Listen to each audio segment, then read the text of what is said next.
Olá a todos do canal do Instituto Santo Atanásio do YouTube. Eu sou o Augusto, eu sou o vice-presidente do Instituto Santo Atanásio. E, bom, estamos nos aproximando do Natal e eu me senti impelido a vir fazer uma reflexão natalina e tentar falar alguma coisa diferente, né, que ao mesmo tempo não é muito comum de se falar, mas também que não seja muito complicado, né, mas justamente que a gente tente tirar, né, frutos, porque é sobre isso que eu quero falar.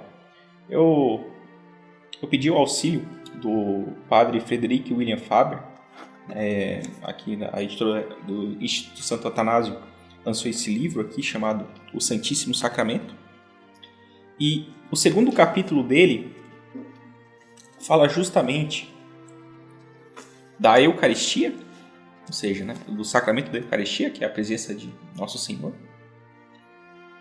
e a infância de Jesus. Então o Padre Faber vai desenvolvendo, né, toda uma ideia sobre, né, como é que as duas coisas se relacionam, a Eucaristia e a infância de Jesus. Na última parte desse capítulo, o Padre Faber vai falar das flores da devoção. Então, o que isso quer dizer, né? Quais que são os frutos da devoção de quem busca a Eucaristia e busca meditar os mistérios da infância de Jesus? Claro, a infância de Jesus ela é uma coisa muito mais ampla do que o Natal. O Natal marca o início disso. Mas, como a gente está falando da infância como um todo, e tudo isso se inicia no Natal, nessa data tão especial, esses frutos valem sim para quem está querendo se aprofundar espiritualmente, né, nas suas meditações natalinas. O Padre Faber vai elencar 5 frutos dessa devoção. Então, quero falar aqui resumidamente cada um deles, né? E como eu disse, dar essa contribuição, a minha contribuição, né, para você que está assistindo esse vídeo.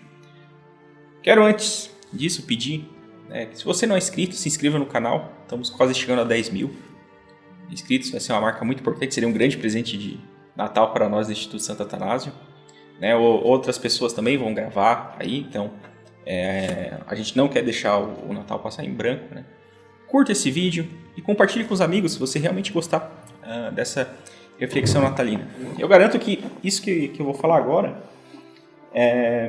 algumas coisas são faladas e outras coisas nem tanto, né? Porque infelizmente as nossas catequeses não são muito boas, né? Também recomendo esse próprio livro que eu tô falando, ele está na nossa loja e seria um bom presente de Natal para aquele seu padre. Sabe aquele seu padre? É uma boa deixa, porque é um estudo profundo da Eucaristia. Veja, aqui eu estou falando da Eucaristia e infância de Jesus. É um aspecto só. Mas o livro, ele tem mais de 500 páginas. Tem quase 500 páginas, desculpa. E é muita coisa sobre a Eucaristia. E aqui eu estou no capítulo 2, né? São 4 capítulos e tudo mais. O Padre Faber, né, é um padre bastante profundo, né, nas suas colocações teológicas e espiritual. Essa parte que eu vou tratar é uma parte mais espiritual. Pois bem, a primeira flor que ele vai falar, ou seja, o primeiro fruto dessa devoção do Padre Faber, diz respeito à alegria.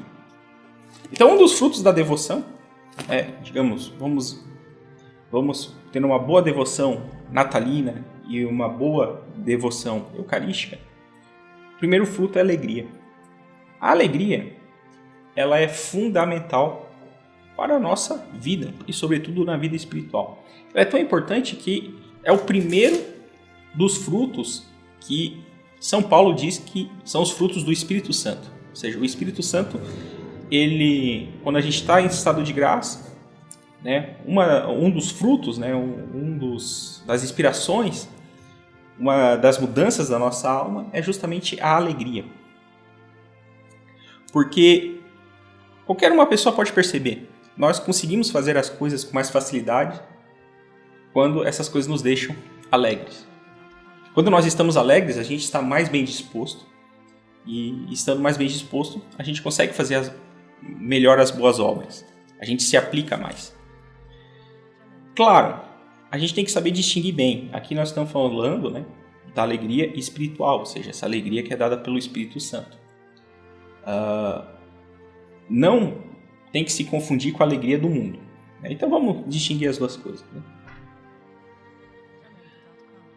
A alegria, de maneira geral, nós podemos dizer que ela é quando a nossa alma, ou seja, nós, conseguimos possuir o objeto desejado. Então, quando a gente tem apetite por algo e esse objeto está ausente, nós temos o desejo. E quando a gente realiza esse desejo, o que vem imediatamente após ele é uma paixão chamada alegria.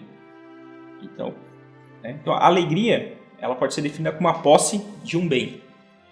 Porém, os bens nessa vida, eles podem ser os verdadeiros e os falsos. Existem as falsas alegrias. E a falsa alegria do mundo é isso.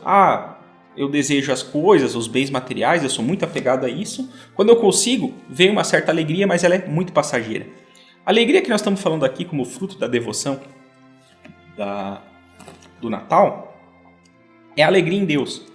Ou seja, eu sei que Deus está comigo. Tem aquela frase famosa, tudo concorre para o bem daqueles que são amigos de Deus, ou seja, que estão em estado de graça. Tudo concorre para o bem dele. Se eu sei disso, se o cristão tem isso no seu coração, infundido pelo próprio Espírito Santo, mesmo nas dificuldades, mesmo quando está sendo perseguido, mesmo quando está sofrendo, ele vai manter uma alegria. E essa alegria ela é fundamental. Novamente, não é à toa que é a primeira listada. Essa alegria é fundamental para que o cristão consiga perseverar na sua vida espiritual. E o que atrapalha essa alegria que o Padre Faber vai elencar? É a dissipação. O que atrapalha a autêntica alegria é a dissipação. A dissipação de quê? Do mundo. Porque a gente acaba esquecendo de Deus. E se a gente esquece, né, de Deus, a gente acaba nos focando em diversas coisas. Não é tipo em uma coisa, são várias coisas. Várias coisas vão prender a nossa atenção e a nossa alegria ela vai se dissipar. O que, digamos, se opõe a essa autêntica alegria, né, é um vício capital conhecido como assídia, né, a tristeza pelo bem espirituais, e mais especificamente desse aspecto que eu estou falando da alegria, e desse aspecto que eu estou falando da assídia, o filho da assídia que aqui retrata que é o grande inimigo dessa alegria, ele se chama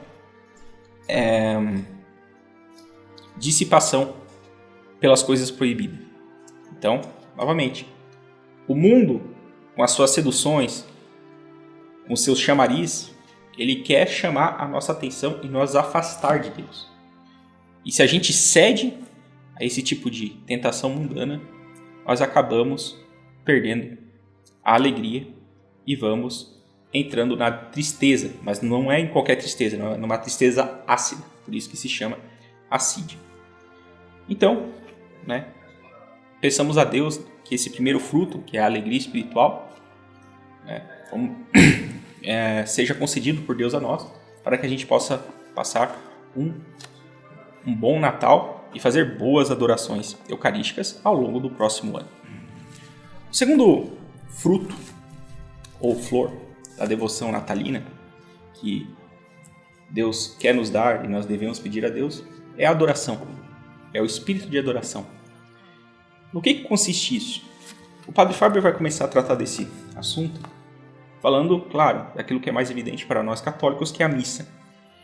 Porém, tem dois perigos aí que nós temos que tomar cuidado em relação à missa. Num extremo, seria ir na missa por mera formalidade. Então você assiste a missa de maneira fria, mecânica. Por fora até vai parecer que está tudo certinho e tal, mas é um mero ritualismo.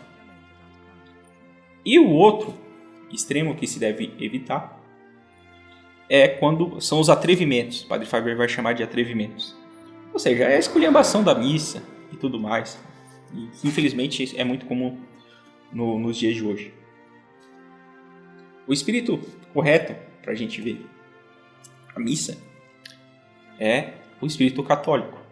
Ou seja, tem uma palavra espiritual que é muito importante, que nós temos que ser sóbrio.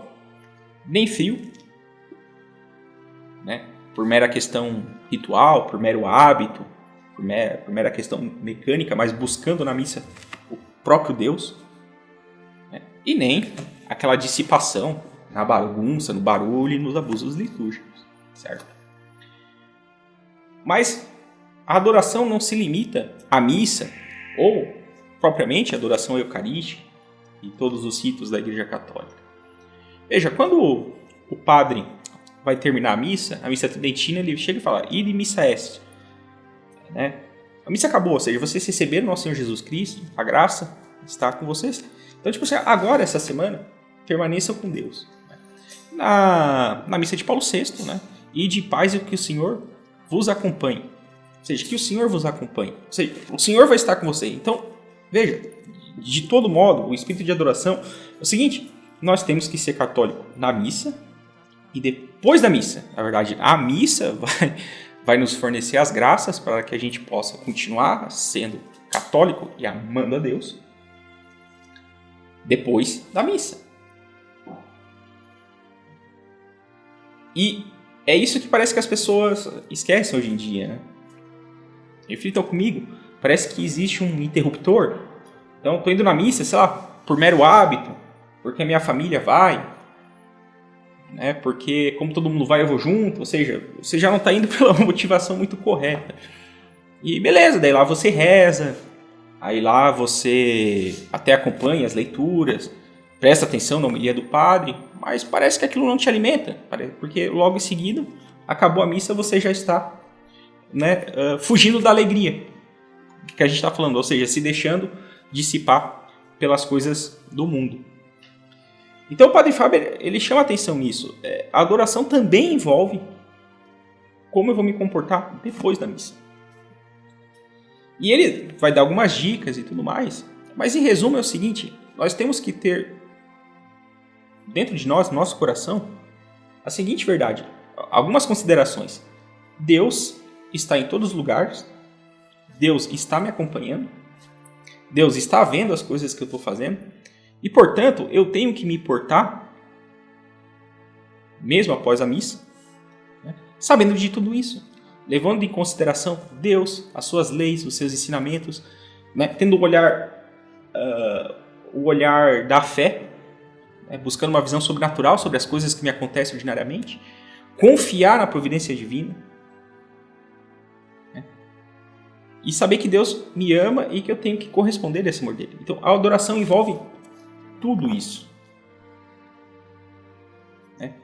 Esperamos, então, né, nesse Natal, né, e como propósito para o próximo ano novo, né, possamos ser melhores adoradores ou mais profundos, né, adoradores de nosso Senhor Jesus Cristo.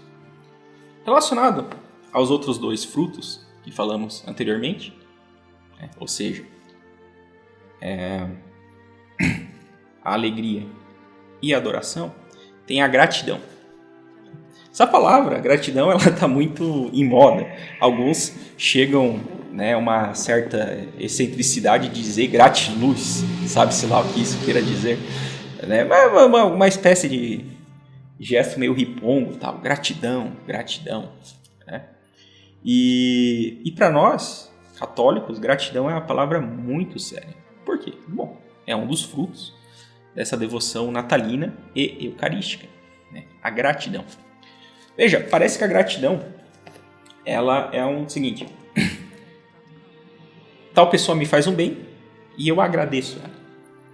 Ótimo, isso é um aspecto da gratidão. E por mais que a pessoa fale gratiluz, nós percebemos que as pessoas mundanas, elas não têm um espírito de gratidão muito aguçado. Geralmente são pessoas ressentidas, rancorosas e mal agradecidas.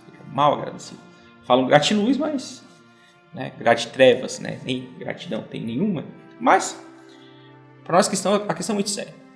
Eu recebo um bem de alguém e eu me sinto grato por isso. Ou seja, alguém me fez um bem, alguém agiu de benevolência comigo. Acaba aí? Muito obrigado, agradeça. Não, a gratidão é mais ampla. Por quê? Se eu sei que a pessoa agiu com benevolência comigo, isso tem que me convidar para que eu haja com benevolência em relação aos outros também. Então, a gratidão envolve tanto receber quanto disposição para dar. E como nós estamos falando do bem, a gratidão diz respeito a receber amor e dar amor. E claro, a maior gratidão que nós devemos ter é com Deus, porque tudo de bom que acontece conosco vem de Deus. E o maior bem que nós temos nesta terra, que é a porta do céu aberta, caso a gente permaneça fiel a Deus, a gente tem a possibilidade de chegar à bem-aventurança. Essa é a maior gratidão que nós temos que ter com Deus. Devemos corresponder a isso com gratidão, amando a Deus. E porque eu amo a Deus, eu amo a mim mesmo, e amando a mim mesmo eu posso amar o próximo. A gratidão envolve tudo isso.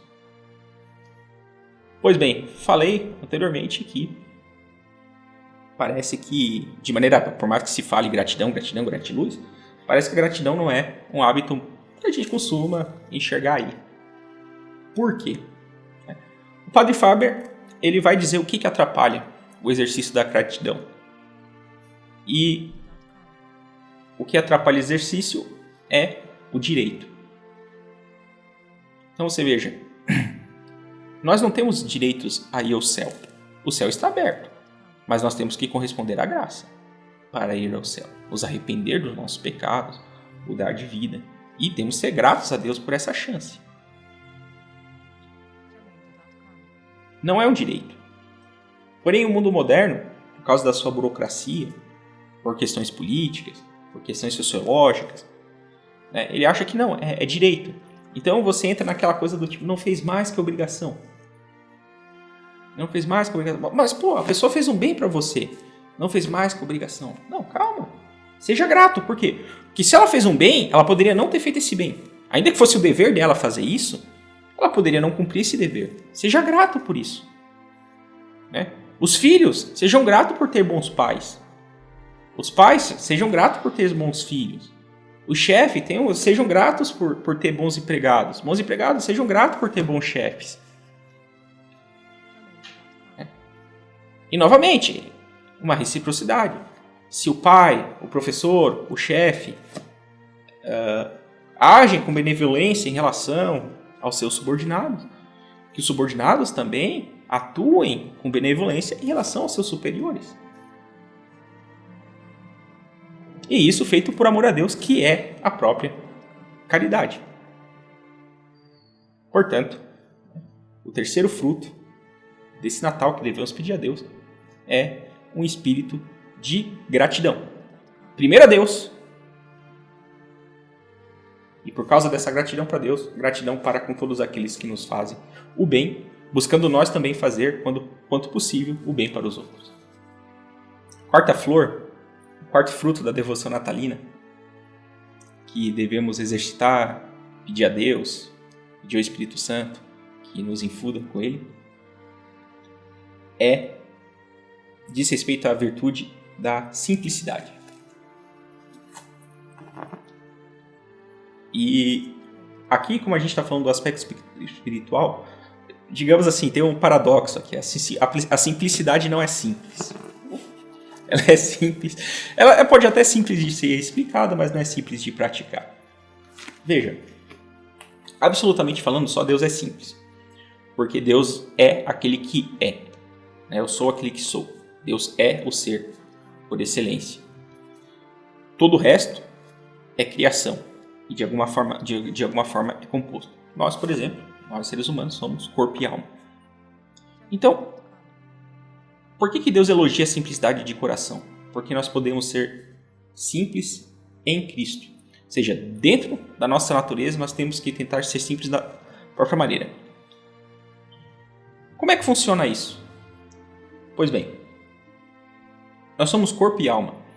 Isso significa que uma parte da nossa alma, por exemplo, ela gosta de contemplar, né? Ela tem os pensamentos, ela tem os raciocínios, ela tem os desejos, ela tem a própria vontade de ir lá e executar as obras. E existe uma outra parte, que é uma parte, digamos, dos nossos sentimentos, a parte das nossas paixões, a nossa memória. Então. E às vezes, essas coisas parecem brigar, ou seja, o interesse do nosso desejo não é o que corresponde ao bem que eu quero. Veja, por exemplo, São Paulo. Né? Não faço o bem que eu quero, mas o mal que não quero. Ou seja, existe esse conflito por causa do pecado original. Mas, pela busca da simplicidade, a gente tem que conseguir um certo ordenamento. Por mais que a gente tenha esses conflitos interiores, ou até mesmo conflitos exteriores, obstáculos exteriores, nós temos que permanecer firmes no nosso objetivo. Ou seja, a simplicidade maior que a gente pode ter é o seguinte: diz respeito ao foco para chegarmos a um determinado fim. Ora, o maior fim nosso, o fim do homem, é a bem-aventurança. Sabemos isso pela fé. É a bem-aventurança eterna, onde contemplaremos Deus face a face. Portanto, se quisermos ser simples, nós temos que usar todas as nossas faculdades, toda a nossa alma, todo o nosso corpo, todo o nosso ser, para alcançar esse objetivo. Portanto, todas as distrações, tudo aquilo que atrapalha, nós devemos deixar de fora. Então essa é a grande simplicidade. Aquilo que me atrapalha para amar a Deus e conquistar o céu, eu tenho que descartar. E aquilo que me ajuda, eu tenho que segurar. Simples, não? Pois é. É a simplicidade. Como eu falei, é mais fácil falar do que fazer. Por quê? Porque tem as tentações. Existe o obstáculo do mundo e o obstáculo da própria carne, do homem, que atrapalha tudo isso. Veja, agora falando mais da carne, ou seja, o nosso próprio obstáculo interior, as nossas más inclinações, né? Como é que a gente resolve? Como é que a gente pode ser simples conosco mesmo para podermos ser simples na busca do céu? Né? A gente precisa de uma coerência de vida. A simplicidade diz respeito a essa honestidade que diz respeito a uma coerência de vida. Nosso Senhor, no Evangelho, ele fala, né, que o seu sim seja sim, que o seu não seja não. Por quê? Porque o que nos dá a unidade, ainda que nós sejamos composto de alma e corpo, unidos substancialmente, mas nós somos alma e corpo, o que nos dá a substância é o que? A verdade. Qualquer um que está na mentira, tenha consciência disso ou não, vai trazer dentro de si e vai agir com determinada contradição. Ou seja, num determinado... ele vai dizer com a boca que defende determinadas coisas, na prática vai fazer outras. Ele não está sendo simples. Por quê? Porque ele está sendo incoerente. A simplicidade é o contrário. A pessoa tem uma coerência. Então, se eu sou católico, eu busco obedecer os mandamentos de Deus. Eu não tento relativizar. Ah, mas veja, são os novos tempos. Ah, mas não. Você já está complicando o negócio. Simplicidade. Simplicidade. Tem que obedecer. Claro, é difícil obedecer. Eu posso cair. Tem os sacramentos para a gente se emendar. Então veja, a queda não quer dizer que eu não estou querendo ser simples. Não, muito pelo contrário. A queda faz parte da nossa vida aqui. Nós temos que saber lidar com as quedas. E temos que... Só que, o que a simplicidade diz? Ok, você caiu. Levante, busque o sacramento da confissão e retome o caminho. Então, de certa forma, você está sendo simples. Você se perdeu um pouco, mas já voltou. Veja, a simplicidade é um esforço constante. E você ser coerente para buscar aqueles fins. Padre Faber quero ler um trecho aqui do que o Padre Faber vai falar em relação a isso. O espírito de simplicidade vive sempre intranquila consciência de seus próprios deméritos e indignidades. Como eu falei, eu caí. Ok, eu assumo. Eu não vou fingir que eu não caí. Porque eu vou estar entrando na mentira. Não, eu caí. Então, mas vamos voltar. Então, por isso que ele está falando. Ele tem tranquila consciência dos seus deméritos e indignidades. Ele possui um senso do que é a sua alma aos olhos de Deus. Ou seja, ele sabe que ele é miserável e que precisa da graça de Deus para poder agir bem e agir com benevolência. Veja, que tem a ver com o que a gente estava falando anteriormente, da questão da gratidão. A simplicidade age em nós como se cada pessoa nos visse, nos conhecesse e nos julgasse exatamente como Deus o faz, mas sem se ressentir delas por isso. Dessa maneira, quase sem esforço direto, a esfera do amor próprio, ou seja, do egoísmo, é tão reduzida que ela fica, comparativamente, com menos espaço para a sua ação degradante. Embora ela nunca possa ser destruída por completo, nem a sua importunação para sempre cessada, exceto no silêncio do túmulo. Ou seja, a paz mesmo, né? A paz verdadeira, absoluta, é só no céu. A perfeição é só no céu. Aqui nós vamos ter que lidar com o combate. Enquanto nós vivemos, essa vida ela é um combate. E pede a simplicidade que a gente não perca o foco nesse combate. O Padre Fábio também vai falar em relação à simplicidade, né, que, veja, ela tem a ver com aquilo que o Platão meio que falava, né? Verdade conhecida, verdade obedecida, porque o que nos dá unidade, e portanto simplicidade, é a verdade. A mentira nos leva à dispersão, a verdade nos leva à unidade. E o Padre Faber vai falar: a diplomacia nas maneiras, no jeito de proceder e no modo de falar, os rodeios e eufemismos usados por cortesia, o não dar às coisas o seu verdadeiro nome, o ficar em silêncio quando este significa algo e induz ao engano, estas coisas são prejudiciais à santidade das nossas almas, impedem a formação de novos santos logo na gestação e frustram os belos propósitos cotidianos da graça para as nossas vidas. Ou seja, o que é isso? Diplomacia das maneiras, no jeito de proceder, no modo... uma mera polidez por respeito humano. Ou seja, não sou eu mesmo. Veja, a simplicidade pede que eu seja aquilo que eu sou.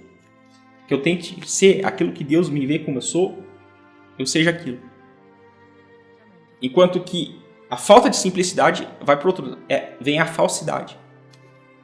É uma insinceridade, é uma mentirinha. É o respeito humano, uma polidez por mera questão de respeito humano. Ou, uma dissimulação. As dissimulações, tudo isso vão contra a virtude da simplicidade. Tudo ao nosso redor é superficialidade vazia e insinceridade. O Padre Fábio vai continuar em outra parte. Graças à simplicidade, nós cremos que somos amados a despeito das nossas faltas e respeitados por causa da graça que está em nós. Mas essa graça não provém de nós. Portanto, não nos torna merecedores de elogios. Então, tudo aquilo que a gente tem de bom, gente, é por causa de Deus. Agradeçamos Deus por isso. Voltemos ao tópico anterior, a gratidão. Né? Toda diplomacia, então, se esvai, pois não há vantagens a tirar e nada a se apropriar. Não há mais aquela odiosa tendência de nos exibir para a suposta edificação dos outros, mas uma inevitável e rara consciência de deixar a nossa luz brilhar diante dos homens de um modo tão obviamente inocente e sem vaidade que permite que o Pai que está no céu seja glorificado. Então vocês vejam que vai dizer também, a simplicidade purifica esse olhar de si próprio. O espírito simples não procura esconder dos outros o seu verdadeiro caráter. Então, De maneira simples, conforme você vai obedecendo a verdade, você vai adquirindo virtudes. E adquirindo virtudes, você vai se tornando um bom exemplo para as outras pessoas. E vai construindo uma boa reputação. Não tem problema quanto a isso. Desde que você não esqueça que você só é isso graças a Deus. Não por seu mérito, mas por causa da graça de Deus. E é nisso que consiste a simplicidade. Por fim, nosso último fruto para essa reflexão natalina aqui da minha parte, do Instituto Santo Atanásio, diz respeito ao recolhimento. O recolhimento. O recolhimento ele é um tipo de oração. Ele é uma oração simples, mas feita com o máximo de amor que possa ter. O recolhimento ele exige aquela alegria. Aquela alegria causa em nós uma tranquilidade de alma, porque a gente sabe que Deus está conosco. E sabendo que Deus nos ama, a gente tem que amar Deus de volta. Então a gente em recolhimento vai buscar uma maior intimidade com Deus, né? Através de práticas devocionais, né? Missa, oração, sacramentos, etc. Então essa oração de reconhecimento é aquele diálogo íntimo que eu tento tratar com Deus. E o que atrapalha isso? O Padre Faber vai dizer: de onde vêm esses hábitos, se não da falta de grandeza? Né? Ou seja, a pessoa está muito presa às preocupações com as coisas mundanas. Então, o Padre Faber vai chamar isso de falta de grandeza. Tudo isso é tão mesquinho, tão tremendamente vil. O amor pela autoexposição, interpretado espiritualmente, chega a isso. A alma sente-se tão fatigada para se elevar a Deus, tão cansada para respirar o ar puro e leve da sua presença, que ela evita desmaiar apoiando-se no mundo, fazendo o mundo seu juiz, seu remunerador, seu Deus. E como o mundo vive apressado, até alimentando-se como uma andorinha, que o faz voando, e não se importa com a colheita, mas só com os resultados rápidos e as grandezas de uma noite, tudo se torna raso ao nosso redor. Cresce sem ganhar volume, consistência e segurança. Ou seja, o recolhimento ele tem a ver com a profundidade com que a gente trata as coisas. A pessoa que não é recolhida, ela é automaticamente superficial. E tem uma parte aqui que eu quero até ler para encerrar, que você vê, né? O Padre Faber ele escreveu esse livro lá no início do século XX e de lá para cá a coisa só piorou. Os métodos e ocasiões de pecado multiplicam-se pela nossa mania de querer saber tanto sobre a vida dos outros e de procurar nos manter informados dos assuntos alheios. A língua é como uma fonte que requer um imenso volume de água para mantê-la em atividade, e a exposição da vida alheia parece-lhe o recurso ideal para fornecer esse volume em abundância. Deste modo, essa classe de pecados tão atrevida, numerosa, ávida e insaciável converte as facilidades quase que em necessidades da língua. Assim acabamos não apenas querendo dar publicidade a nós mesmos, mas também tornando pública as particularidades dos outros. Veja, não existia Twitter na época, não existia Instagram, não existia cultura de cancelamento e tal. Veja, e o Padre Faber está falando, só piorou as coisas. Em consequência, nossas mentes acabam entulhadas como um monte de pequenas ninharinhas. Escândalos, fofocas, rumores, palpites, suposições, interpretações e julgamentos aos quais nós provavelmente jamais nos entregaríamos se tivéssemos, de qualquer modo, ciência da presença de Deus. E da mesma forma, as nossas orações são então invadidas por essas coisas com uma incrível regularidade.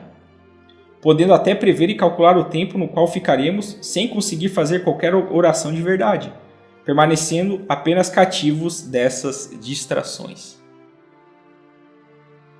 É exatamente como acontece com aquelas estéreis dunas de areia que avançam sem piedade contra as pobres aldeias situadas na orla do mar, e sobre as quais não cresce sequer uma barreira de relva, nem um sagueiro cujas raízes poderiam dar alguma consistência à terra. Então vocês vejam que, se a gente for pegar um panorama geral desses 5 frutos, dessas 5 devoções, a gente vê conexão, entre alegria, adoração, gratidão, simplicidade e recolhimento. E a gente vê que o inimigo delas, de alguma maneira ou de outra, sempre é o mundo, as distrações, ou a nossa própria falta de comprometimento e de amor a Deus. Por isso que o Natal é muito importante,